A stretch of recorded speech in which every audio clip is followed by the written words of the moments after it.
Hi friends, பாருங்கள் ஆப்பம் பண்ணியிருக்கேன். ஆப்பம் எவ்வளோ அழகாக சூப்பராக வந்திருக்கு, கலர்ஃபுல்லாக பாருங்கள். இந்த மாதிரி கலர்ஃபுல்லாக வரணுன்னா என்ன பண்ணணும், சீக்ரெட் தெரிஞ்சுக்கோங்க.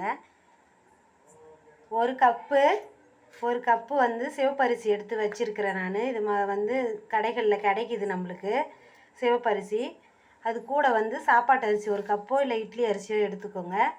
கொஞ்சமாக இப்போது கால் கிலோ அரிசி போடுறீங்கன்னா அரை கிலோ அரிசிக்கு ஒரு 100 கிராம் உளுந்து சேர்த்துக்குங்க, இல்லை 150 சேர்த்துக்குங்க. அதுக்கு மேலே போடக்கூடாது. 2 கப்பு அரிசிக்கு 1/4 கப்பு உளுந்து எடுத்துருக்குறேன். இவ்வளோ தான் தேவையான இன்க்ரீடியன்ஸ். வெந்தயம் வேணும்னா சேர்த்துக்குங்க, ரொம்ப சாஃப்ட்னஸ் ஆகிடும், அதனால் வேண்டாம். அவல் இருந்தால் ஒரு 2 ஸ்பூன் சேர்த்துக்கோங்க.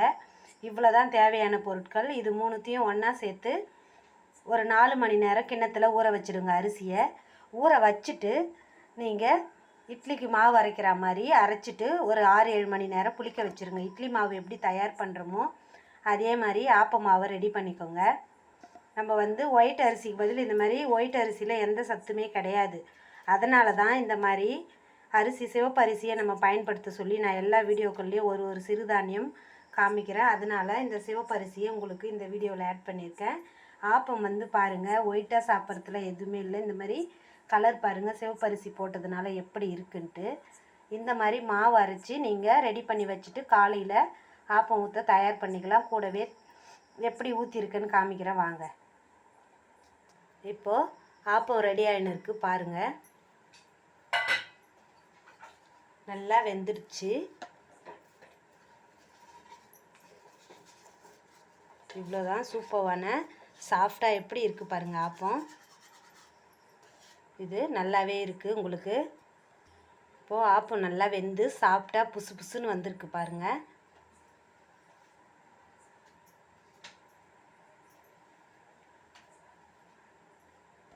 அரிசியை 4 மணி நேரம் ஊற வச்சதும் இந்த மாதிரி கலர்ஃபுல்லாக மாவு அரைச்சிருங்க. கிரைண்டரில் அரைக்கிறீங்களோ அரைச்சிட்டு நம்ம கரெக்டாக வந்து ஒரு 6 மணி நேரமாவது புளிப்பு ஏறணும். அப்போ தான் வந்து சாஃப்டாக இருக்கும்.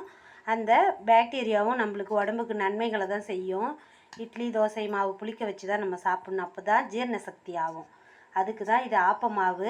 நல்லா கடாயில் ஊற்றி நம்ம இப்படி கடாயை உழட்டினோம்னா கரெக்டாக வரணும். தண்ணி கொஞ்சம் மீடியமாக சேர்த்துக்கோங்க.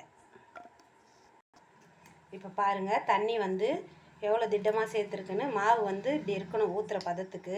தோசை மாவை விட கொஞ்சம் தண்ணியாகவே இருக்கட்டும். இப்போது பேனில் ஊற்றிட்டு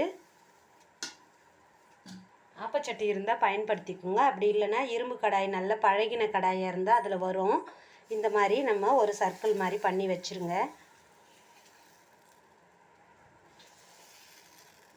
இவ்வளோதான். தேவைக்கேற்ப ஆயில் வேணும்னா சுற்றி விட்டுடுங்க. சும்மா ஒரு ட்ராப் விடுங்க, ரொம்ப வேண்டாம். இது பேன் தான். அவ்வளோதான். கொஞ்சம் ஒரு 2 மினிட்ஸ் வெந்ததும் எடுத்துடலாம். இப்போது ஆப்பத்துக்கு தொட்டுக்க தேங்காய் பால் பண்ணியிருக்கேன். ஃபில்ட்ரு பண்ணிக்கலாம். மிக்சியில் அரைச்சிட்டு நல்லா ஃபில்ட்ரு பண்ணிவிடுங்க.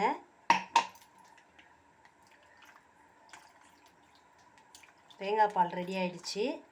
நல்லா ஃபில்ட்ரு பண்ணிவிட்டு கொஞ்சம் வேணும்னா இதுலேயே நம்ம பசும்பாலுமே பயன்படுத்திக்கலாம். எக்ஸ்ட்ரா கொஞ்சம் மிக்ஸ் பண்ணிக்கலாம். தேங்காய் பால் தான் தொட்டுக்கணும்னு இல்லை. கொஞ்சம் ஏலக்காய் பொடி போட்டுடலாம்.